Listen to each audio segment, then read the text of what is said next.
The Somali population in Chicago is very small, very tight-knit. Everyone's friends, everybody knows each other. There's also a lot of cab drivers that are Somali.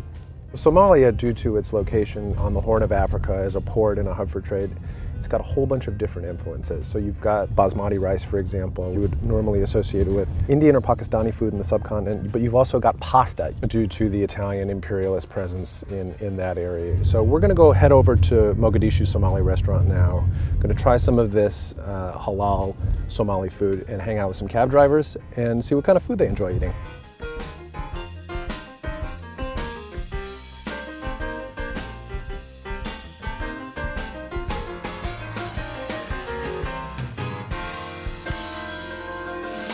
So right now it's sort of in between breakfast and lunch hour here at the Mogadishu restaurant. So what I'm going to do is I'm going to get some breakfast and I'm also going to get some lunch, and maybe we can kind of observe the differences and try a little bit of both.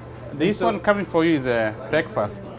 And that's the breakfast plate? Yeah. Okay, so can you tell me... This is a pancake, anjera.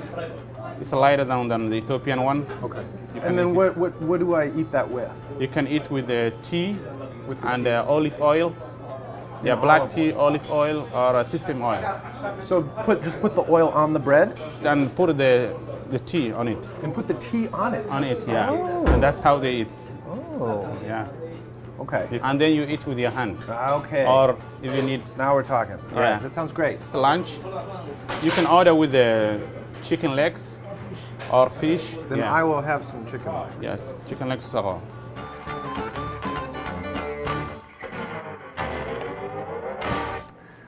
Okay, so as Jama was explaining, we have a traditional lunch, and then we have here what is more commonly eaten for breakfast. This is the injera, the flatbread, which you said is a little bit thinner than the Ethiopian version, and it's served with some limes here. And I think we're going to start with this one because it's breakfast, so breakfast should come first. We're going to drizzle it with olive oil, sesame oil, honey, and then we're gonna put some of this black tea on it, and then we're just gonna mash it.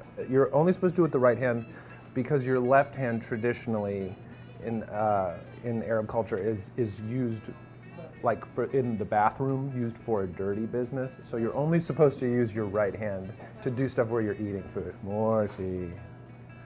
Now we're really going to town here. This is business. So Jama said that they eat this with a banana sometimes.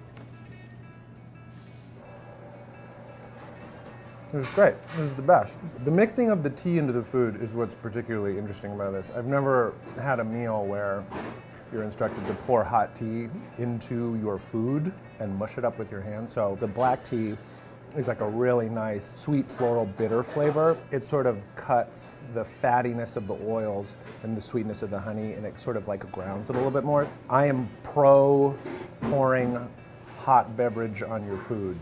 And now we've got lunch is served, which is composed of rice, chicken thigh, spinach, and mixed vegetables. I'm gonna put some of this green hot sauce next to the rice.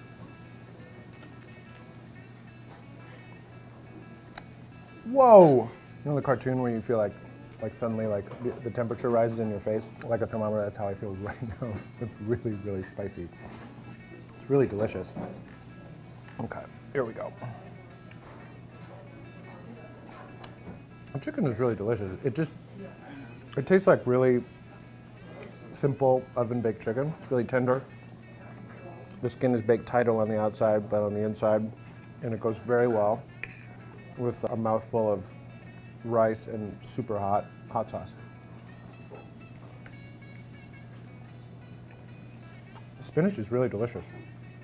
I was expecting it to have kind of like a saag, an Indian saag taste, but it's not nearly as strong. It's much simpler, if that makes any sense. It's not overly seasoned, which is really nice.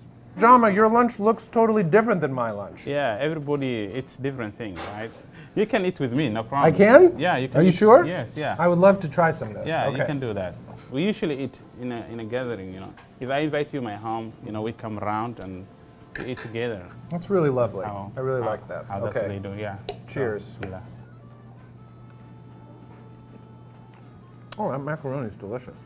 A lot of people like our food when they come in, and I hope this will also spread to the other people. Here we don't have a big community of Somalis in Chicago. You do not? It's not very big community. I mean, compared to Minnesota. Maybe we could talk about this for 1 minute. So why Minnesota? That is a frigid hellscape. Minnesota, I hope, is the first state who accepted large number of Somalis. When we come here, people, they don't speak good English. Everyone want to say, where are you? I'm in Minnesota. So he want to move. It must be hard though because it's so cold. It's cold, but it's only for 3 months cold. The rest of the year is... Fair point. Yeah.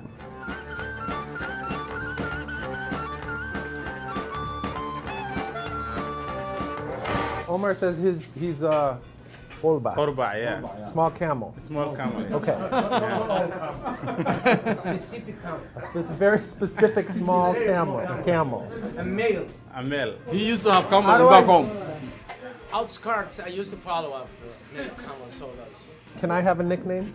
We give you a nickname. Yeah, give him a nickname. After prayers, we will give you a good one.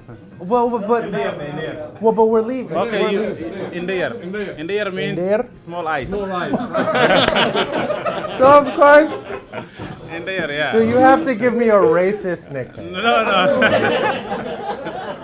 I knew that was coming. You see, the reason they say Qurba, he look like the small camel and he's like active, like small camel. I you know? want a different nickname. Can I be a big camel? No. Well, so I have to be like a Chinese camel or something like that, which I guess I'll take it. Give me a break. All right. Really hope you enjoyed this episode of Dining on a Dime at the Mogadishu Somali restaurant. And if you would like to watch more episodes, please click here to watch.